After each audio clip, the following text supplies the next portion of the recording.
eu botar aqui para gravar.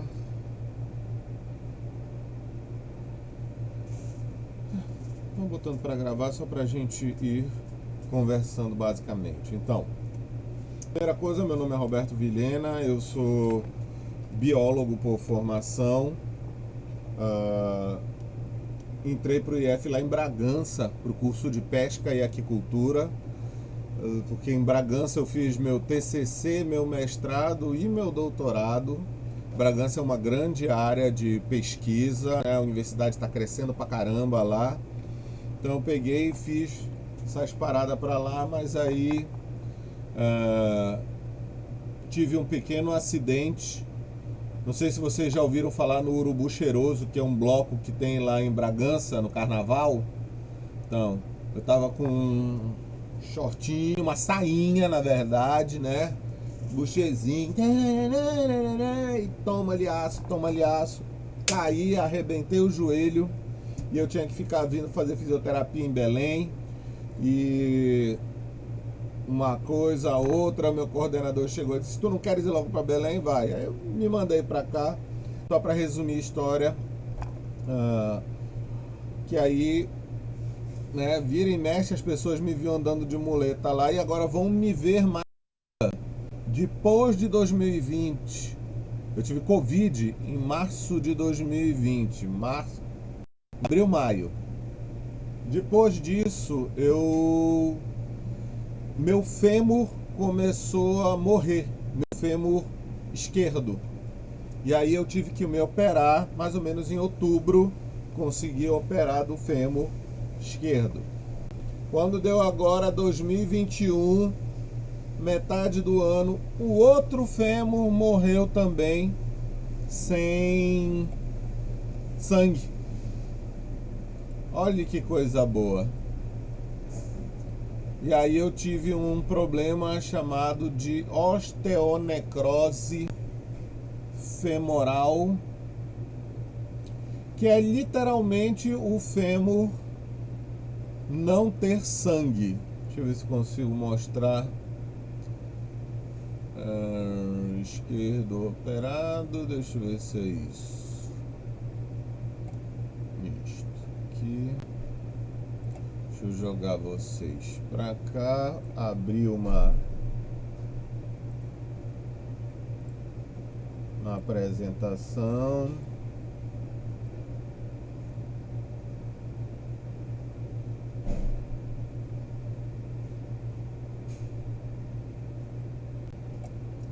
Só para vocês entenderem qual foi o processo e por que eu estou fazendo fisioterapia e por que eu não vou conseguir chegar no horário certinho, mas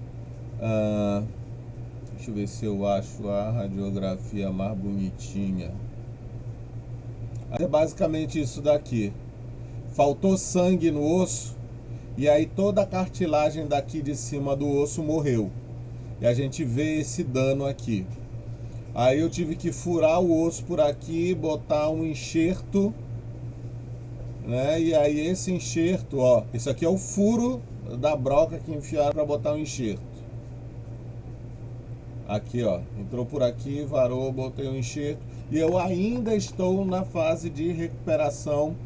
Por isso, eu tenho um probleminha que quando a gente estiver no presencial, eu vou ter que ir para ou um dos laboratórios de biologia ou para uma sala que seja no primeiro andar. Aonde é? Que andar é a sala de vocês? A gente só sabe que é sala 17. 17? Então é no primeiro andar embaixo, né? Não sei se a gente não conhece o IF, hoje nunca fomos para lá. Nossa turma foi uma da turma da pandemia. Caraca, olha aí. Peraí, deixa eu parar aqui esse que é o problema do OBS, ele corta o som. Mal tô ouvindo vocês. Deixa eu ver se eu consigo ajeitar a configuração de áudio dele.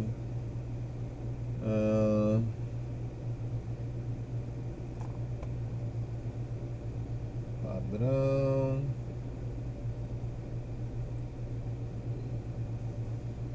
Toda vez que eu ligo o OBS, ele baixa o volume do áudio.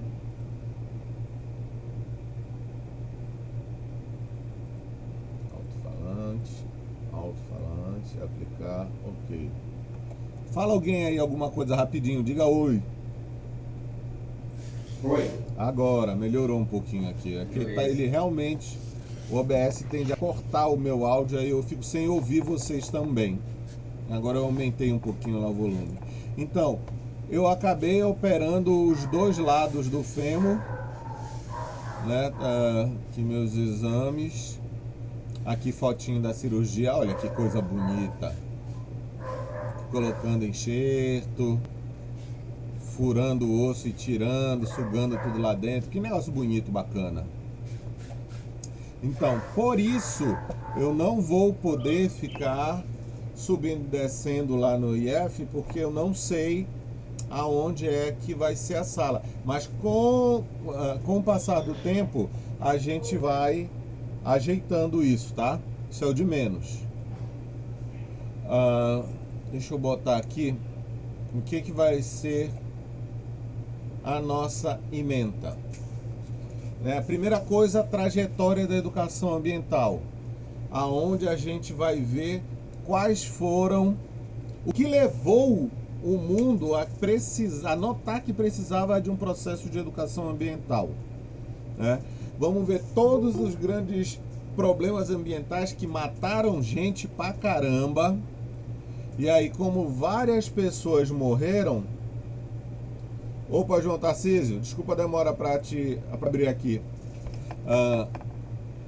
Como várias pessoas morreram por causa dos danos ambientais, principalmente na Europa, então começaram a haver grandes discussões sobre esses problemas.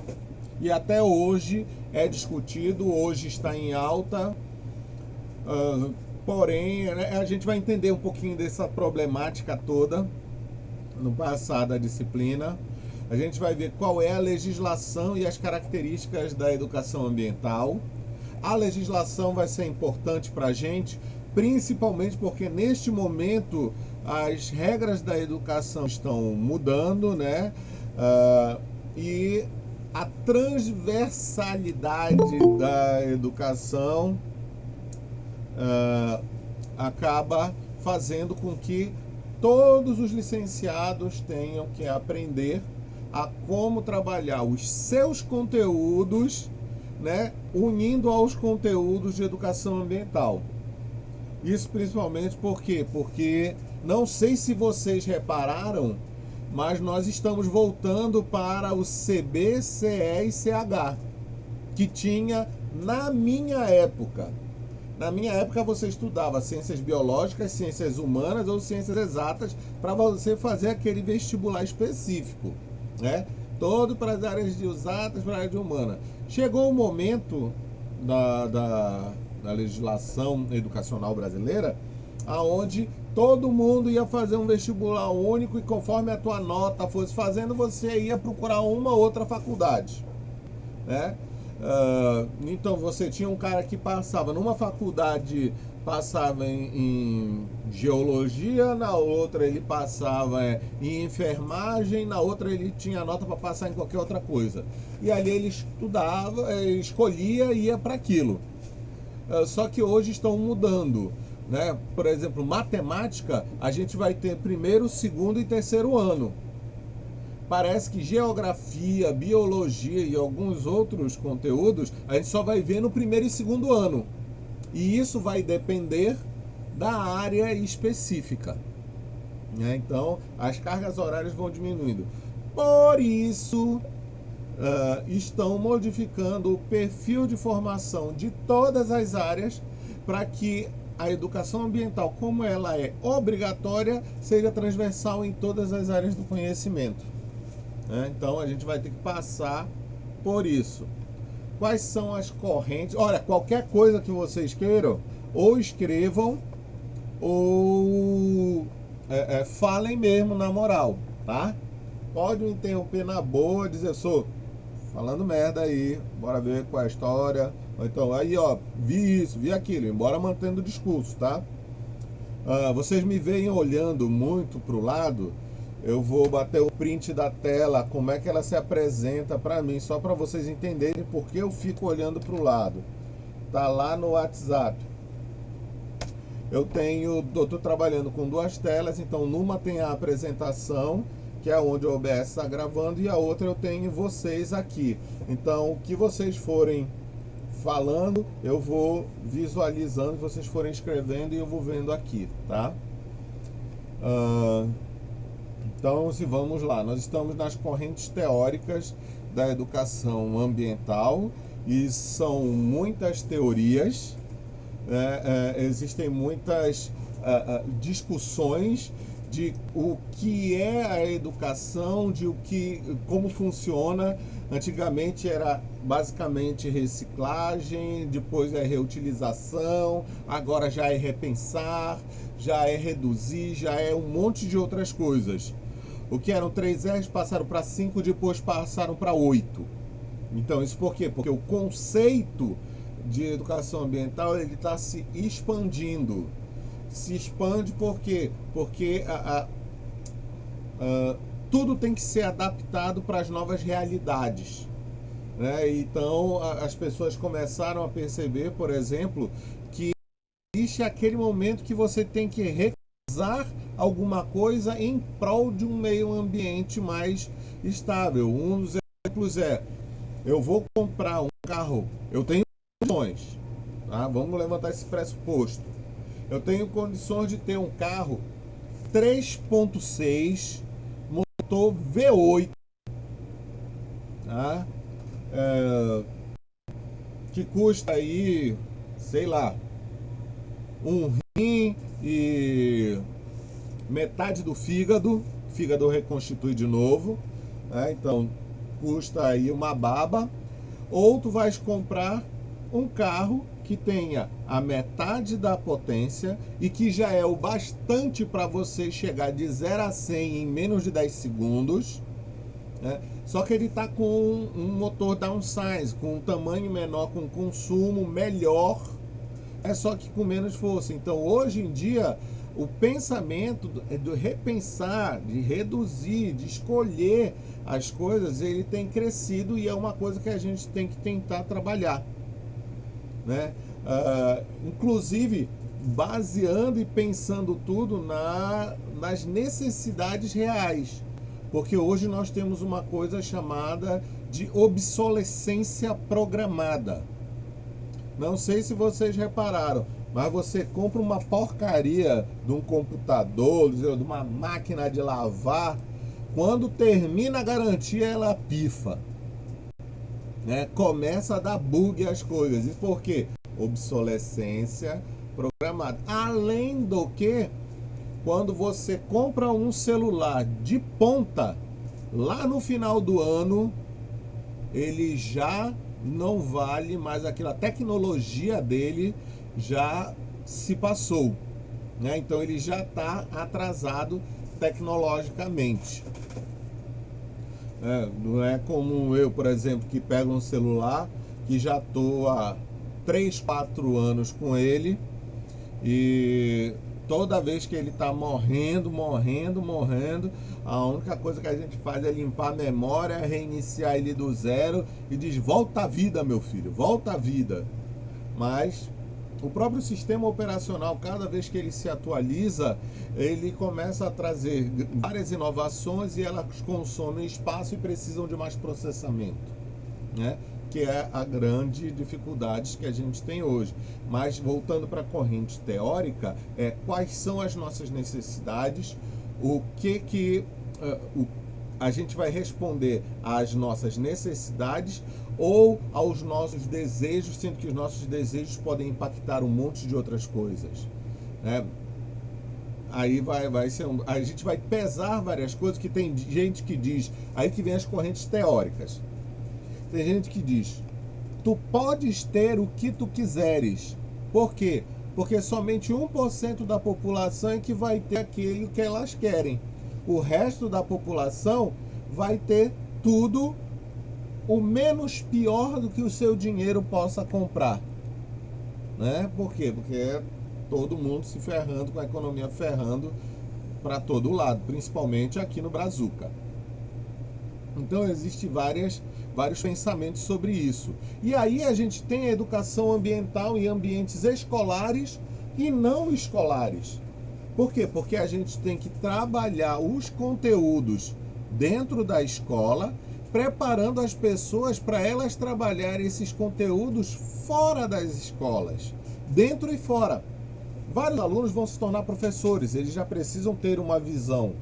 Mas dentro do teu bairro, dentro do teu condomínio, na tua vida pessoal, em diversos lugares, ou se você quiser ser um político, essa vertente ela tem que estar trabalhada para o sistema não escolar. Então a gente tem atividades escolares e atividades não escolares, e a gente tem que se encontrar onde que a gente vai trabalhar e como vai trabalhar. E para isso nós vamos brincar de metodologias de educação ambiental. Então eu costumo trabalhar com uma que é uma fofa. Deixa eu mostrar aqui o que é a fofa. Fofa, que é a matriz de SWOT. Vou mostrar aqui para nós. Vai, cão. E eu blasfemo muito, tá? Vocês vão perceber isso. Blasfemar no sentido de ficar, vai desgraça, vai inferno, vai cão. Então é a coisa mais normal, não se choquem. Deixa eu ver aqui uma que esteja num bom tamanho.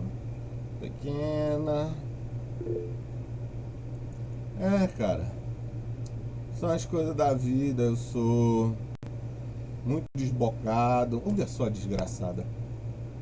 Diz aqui que é um tamanhão, parece um tamanico.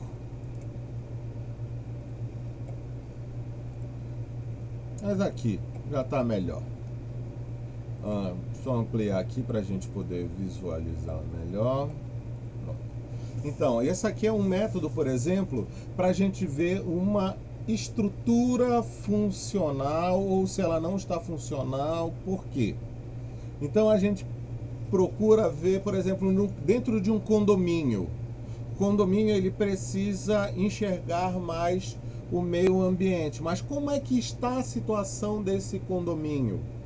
Aonde que a gente pode entrar? Quais são os problemas? Quais são as ameaças? Então essa aqui é uma metodologia que ela encontra os fatores positivos e os fatores negativos, os fatores internos e os fatores externos. E isso a gente pode utilizar para a gente conhecer o ambiente aonde a gente vai trabalhar e a partir deste ambiente onde a gente encontrar, por exemplo, oportunidades para fortalecer coisas externas, por exemplo, a prefeitura ela disponibiliza pessoas para vir dar aula sobre educação ambiental nos condomínios. Então a gente pega e tem essa oportunidade. Qual é um fator forte internamente? A maior parte da comunidade dali, daquele lugar, sente a necessidade de mudanças para uma melhor convivência, por exemplo, seria uma força. Então são coisas internas, são coisas externas. Fraqueza, qual é o problema? É que apesar da maioria querer, tem gente que dentro do condomínio que é totalmente radical àquilo. Então isso é uma fraqueza, porque você tem duas forças combatendo. Gente que quer trabalhar para fazer algo melhor e gente que não quer trabalhar para fazer algo, mas ele podia ficar neutro, mas não, ele fica cuspindo. Toda vez que tu fala alguma coisa, fica cuspindo em ti, sacanhando, puxando teu tapete. Para quê? Porque ele não quer esse negócio. Então não é só ser neutro, é ser negativo, tá? E as ameaças são os problemas externos ao condomínio. Por exemplo, barulho de feira, pichação, gente que joga o lixo por cima do muro do condomínio, e tá entendendo? Então sai dentro do conceito do condomínio para coisas fora. Violência. Então a gente tem que pegar e discutir com as pessoas.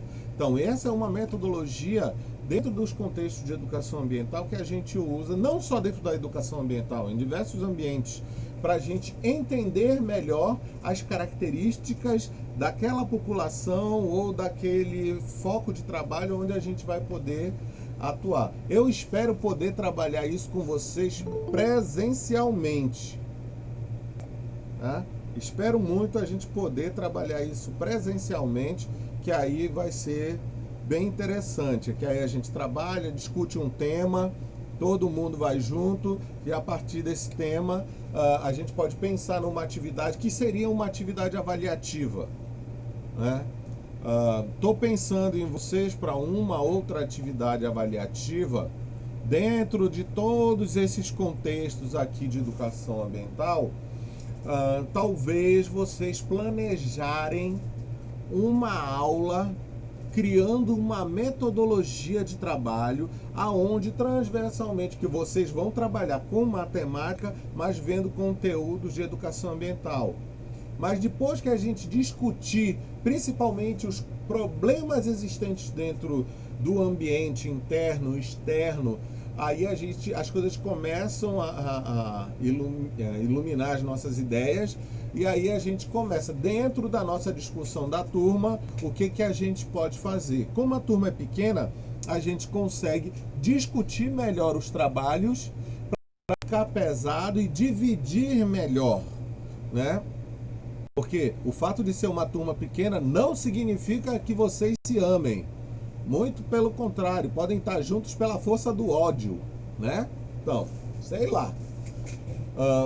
Vocês todos trabalham durante o dia? Sim, não, talvez? Sim, ou mais ou menos, talvez. Não sei todo mundo, mas acho que todo mundo, né? Silvio trabalha. Roger, sim. Wellington? Sim. Olha aí, Carlos, sim.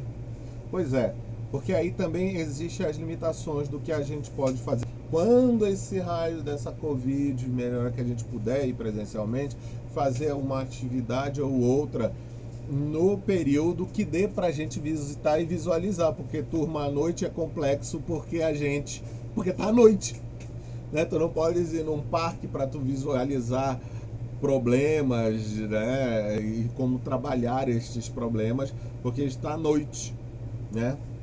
E eu, como eu já falei, andando com as minhas amigas muleta para cima e para baixo, à noite eu tenho mais risco de me abostar e cair no chão de cara, e depois vocês vão ter uma tartaruga virada de barriga para cima, que sou eu, né? E aí olha a merda para vocês me levantarem, 130 quilos, olha a bosta, né? Então, nós vamos ter que trabalhar isso, vamos discutir metodologias para ver como é que a gente vai pegar esses conteúdos todos aqui. Deixa eu ver se esse treco está gravando. Está gravando. Depois que gravar aqui, eu vou pegar essas aulas aqui, vou jogar no YouTube, e do YouTube eu mando o link para vocês no SIGA e no WhatsApp do grupo. O WhatsApp do grupo a gente pode chegar lá pra gente conversar, tirar dúvidas gerais e mandar material também. Então o material que eu for mandar no SIGA, eu mando também para vocês lá no grupo do Zap, tá? Então vamos ver. Sim, outra pergunta. Vocês preferem começar 7 horas? Essa é uma pergunta genérica para todos, pelo menos agora online. Eu não sei qual é, porque como vocês trabalham, para vir do trabalho para casa, eu tô me cagando que eu tô falando para vocês que eu tenho fisioterapia, eu termino 5h40, mais ou menos. Eu chego aqui antes de 6h20. Mas aí não adianta eu chegar e vocês virem pingando aos poucos. De repente, ó, Sinomar 19 horas. Então, vão escrevendo aí quem puder, 19 horas. Nós não somos tantas pessoas, dá pra gente fazer um levantamento aqui e já deixar isso gravado também para a gente poder decidir, porque realmente, pensando que se vocês estão trabalhando até vocês chegarem, é mais complicado. Pelo menos se vocês chegarem, dá tempo de pelo menos lanchar, né? Qualquer coisa assim, e aí a gente começa. Tá? Não tenho problema, uma aula pode ser mais corrida, outra menos corrida, e quando a gente estiver no presencial, a gente consegue discutir melhor essas coisas. Olha aí, olha aí, todo mundo.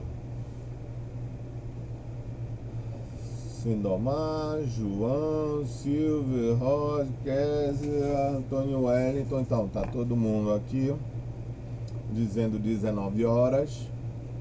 Só para gravar aqui no OBS, porque eu vou deixar a aula depois, ó, para quem tá aqui no OBS, tá todo mundo, olha, 19, 19, 19, viu? Alô, mamãe, eu tô na TV. Ou de acho, isso é tudo errado.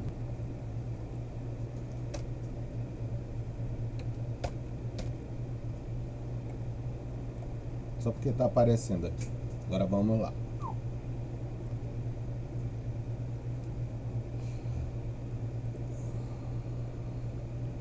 Certo. Então, se deixa eu diminuir isso daqui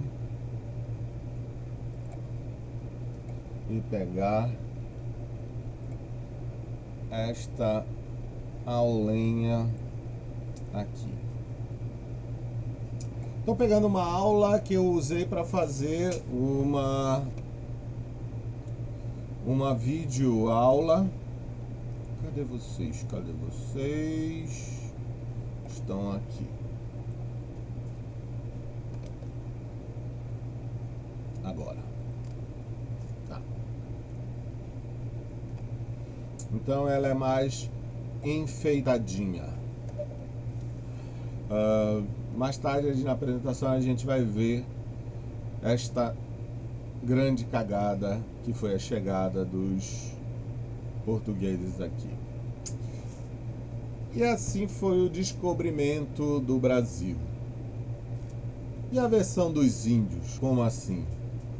Uma das coisas dentro da educação ambiental é que, como a gente já viu dentro dos conceitos bem aqui, existem várias correntes teóricas e elas estão associadas também com a visão das pessoas e como a gente vai conseguir trabalhar isso, que esse é o ponto essencial, né?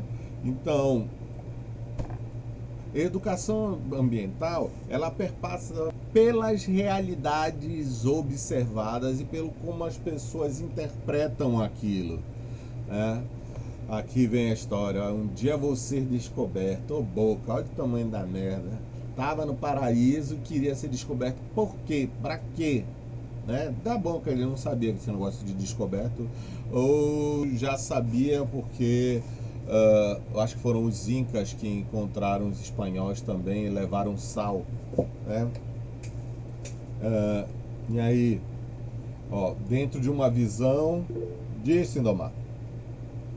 Incas, maias, astecas, todo mundo pegou as expedições e levou para ela. Primeiro com as doenças que eles traziam, porque eles tinham suporte para as doenças que os europeus traziam. Depois pela própria genocídio de outros para pegar as riquezas deles, né? Exatamente. Então é confusão em cima de confusão dentro desse contexto. Deixa eu ver aqui. Ainda agorinha tava bom meu áudio e de repente esse áudio caiu. Tô olhando de novo aqui gravação. Trazer, conectar automático, rede, fonte. Peraí que meu áudio já ficou baixo e eu não sei se aqui tá gravando de uma forma válida para que todo mundo possa ouvir. Depois, quando pegar o vídeo, tá entendendo? Depois, quando pegar o vídeo, todas as perguntas elas têm que estar audíveis para todo mundo.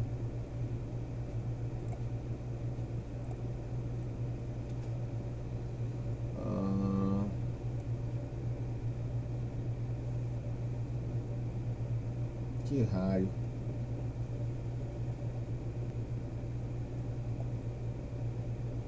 Quando eu tiro aqui as configurações do OBS, quando eu ponho o áudio, eu já botei aqui para ele me dar o áudio padrão.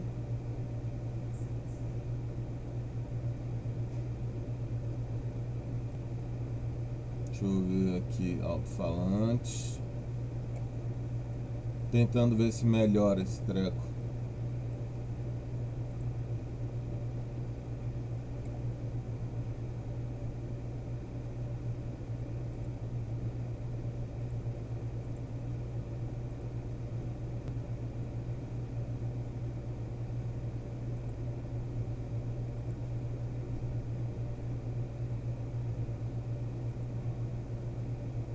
Bem, bora ver se funciona agora.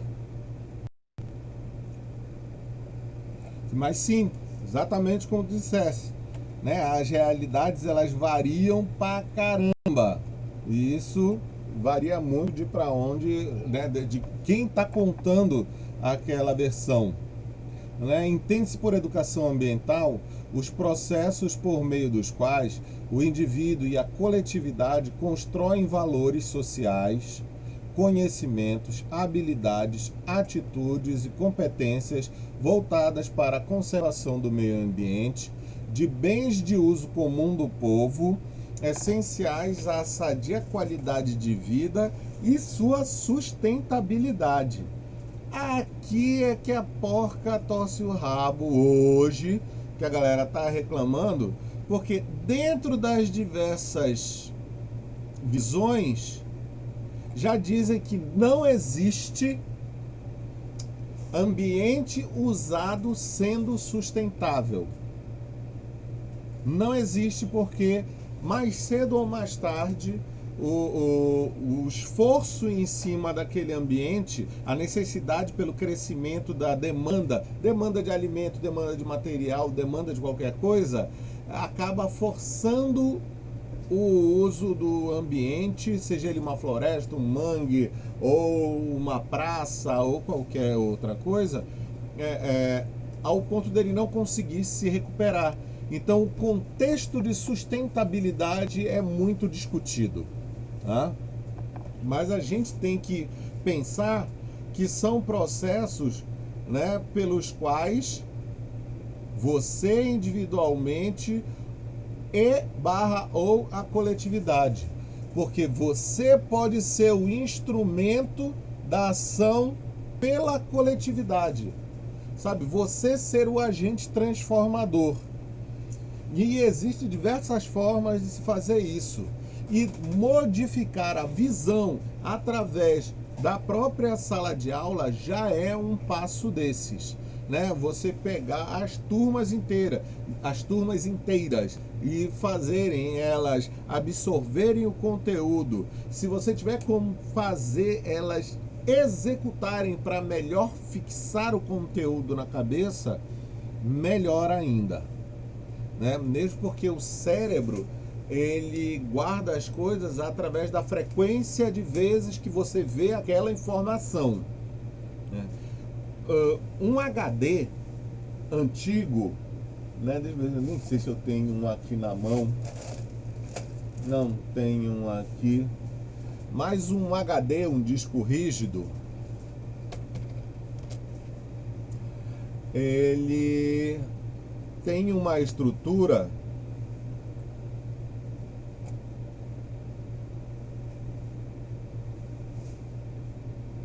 deixa eu ver se eu acho aqui um bem bonitinho. Isso aqui é um HD olhado por dentro, um HD antigo. tá? Um HD de disco, onde você tem o hard disk, que é o disco duro. Isso aqui são trilhas magnéticas, onde várias cabeças de leitura vão ler a informação que está gravada magneticamente ali.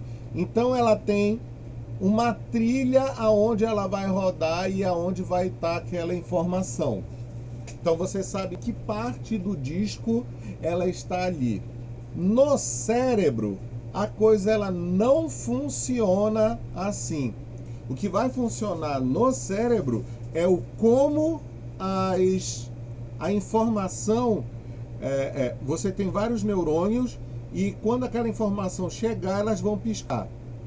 E a forma que elas piscam juntas é a forma de gravar o conhecimento dentro da memória. Então, quanto mais você fizer essas células piscarem, mais a informação ela vai ficar gravada na cabeça. Por isso você fala na sala de aula, depois você passa uma atividade de fixação, né? Você vai fazer uma revisão pré-prova, onde você vai falar de novo aquele conteúdo para que a pessoa estude para ele conseguir fazer a prova. Isso dentro do método quadradão de ensino, mas teoricamente ele vai fazendo com que aqueles neurônios acendam várias vezes para ele gravar melhor aquela informação.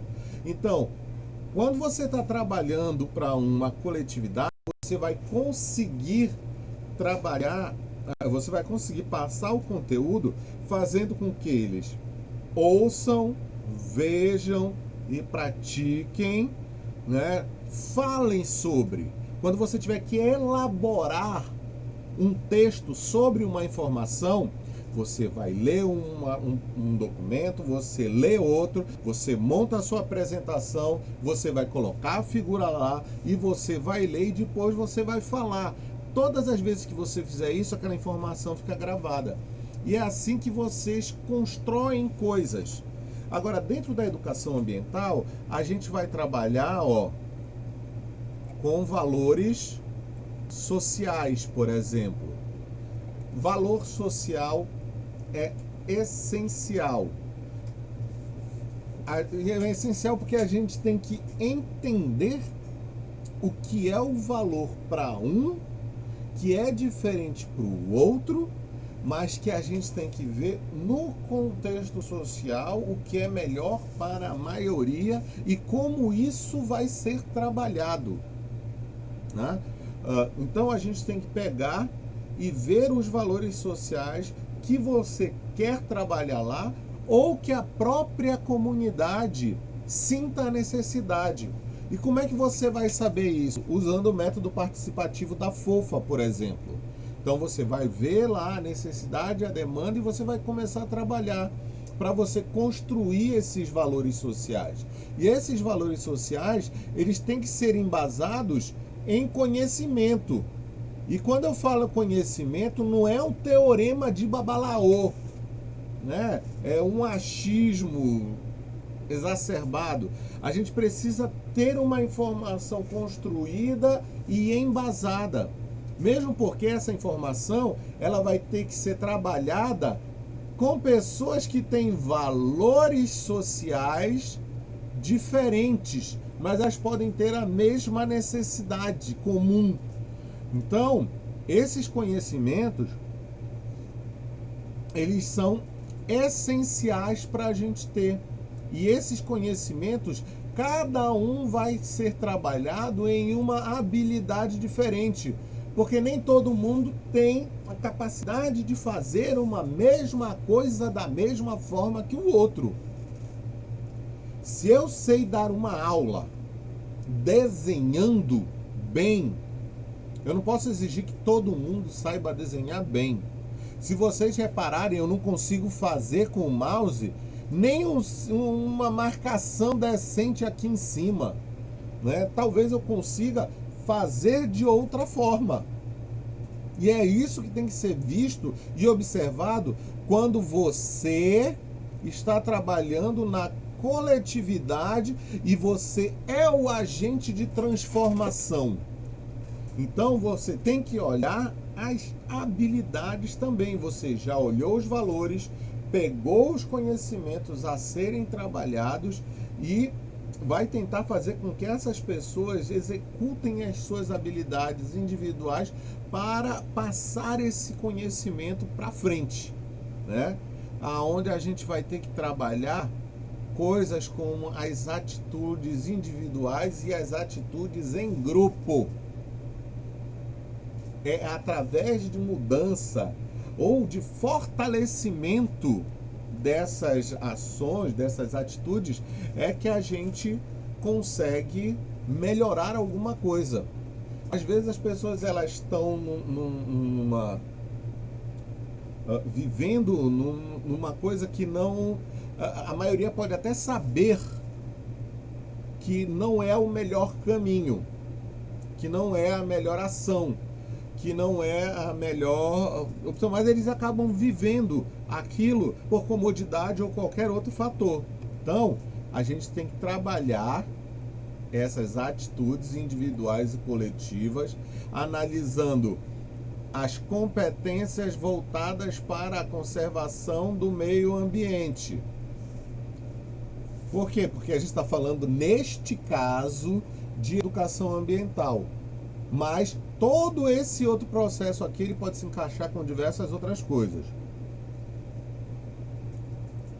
Quando você fala de bem de uso, por exemplo, comum ao povo. Bem de uso comum ao povo, uma praça. Se o cara chega lá arrebentando a praça, ele está arrebentando um bem que não é dele.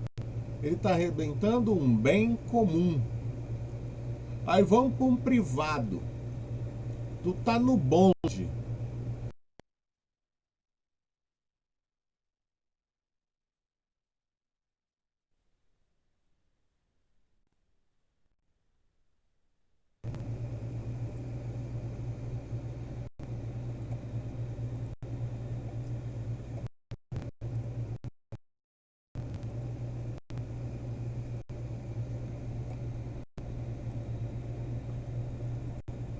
Como eu falei para vocês, essa minha câmera, ela é traíra e ela desliga sozinha, tá? Em poucos minutinhos eu já volto, já voltei, tá? Então, bem de uso, eles têm que ser trabalhados pela sua manutenção para o bem social. E a gente tem que pensar nos bens de uso comum ao povo também. Quando a gente for olhar na retórica de pensar na usabilidade daquela coisa, na duração e no impacto que aquilo vai causar para a sociedade ao redor, para o meio ambiente ou além disso, né? Então,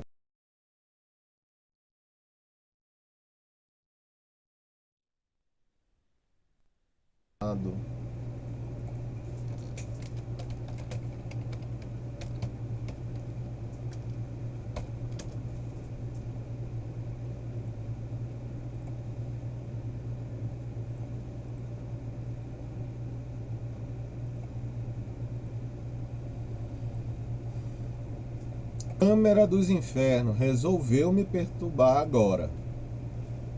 Miserenta, égua.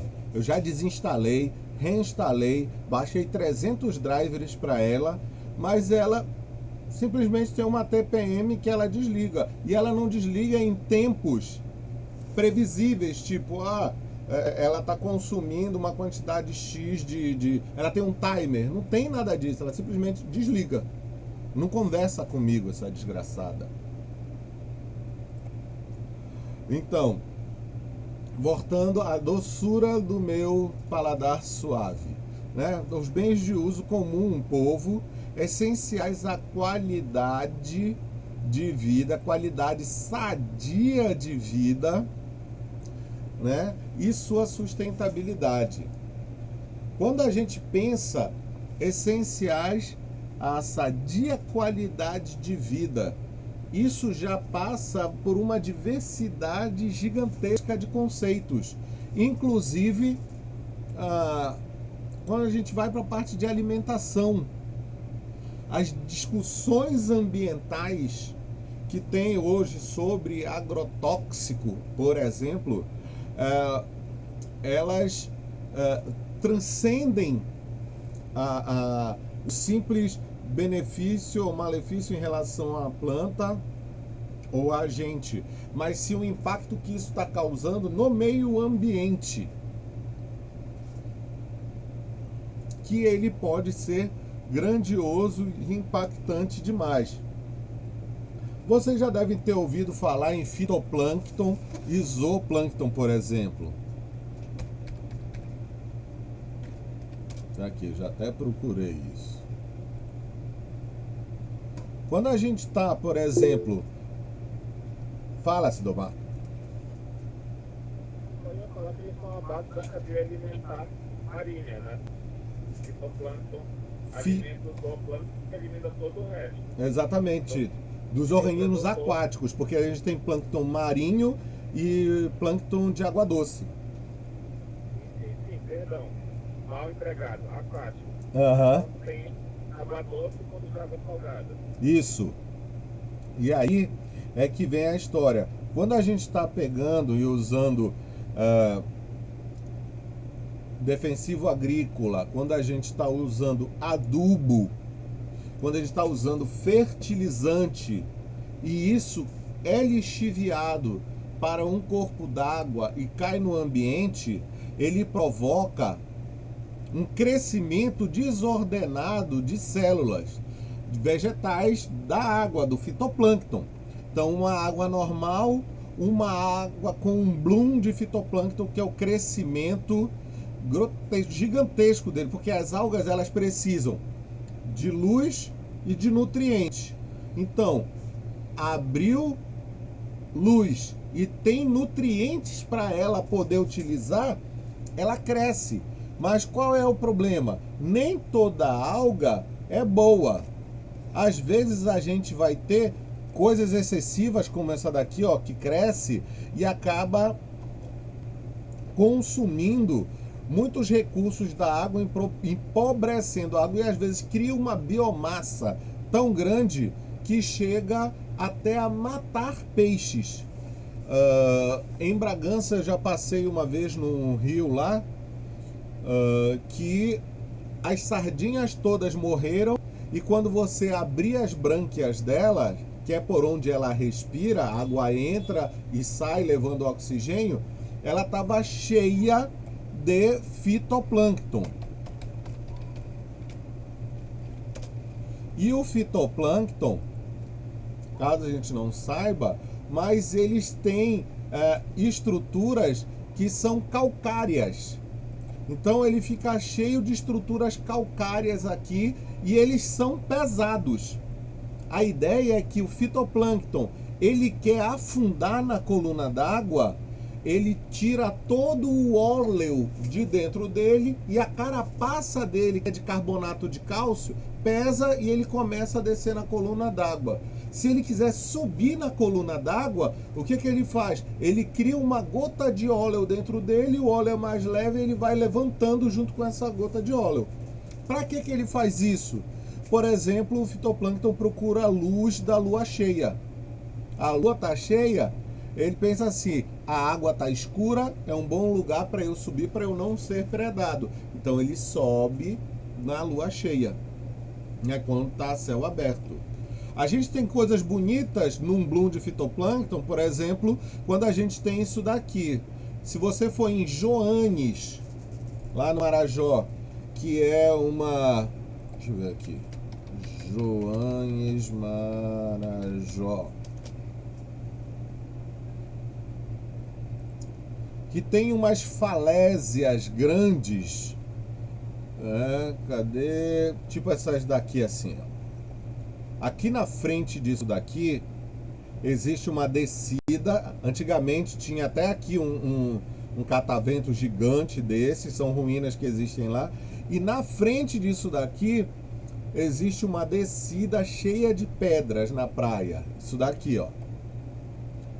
Mais ou menos como isso. Quando a maré tá cheia e a gente tá com um bloom de noctilugas. Noctiluga é essa algazinha que quando ela é excitada, ela brilha. Então, no verão, quando você tem o bloom dela e você tá ali naquela região ali e a água tá meio que paradinha, você consegue ver a encosta toda brilhando, né? Ela tem um brilho suave. Isso aqui tá muito claro, mas é por causa da câmera que foi utilizada especificamente para ver isso. Mas você consegue ver o peixe nadando. Em Ajuruteu, à noite, antigamente, quando desligava a energia das praias, você ia andando e as tuas pegadas iam brilhando perto da linha d'água por causa delas. Porém, existe também a maré vermelha, que é o quê? Um bloom de um tipo de fitoplâncton que ele é tóxico. Então, os organismos filtradores, como mexilhão e afins ali, ostra, né, até mesmo camarão,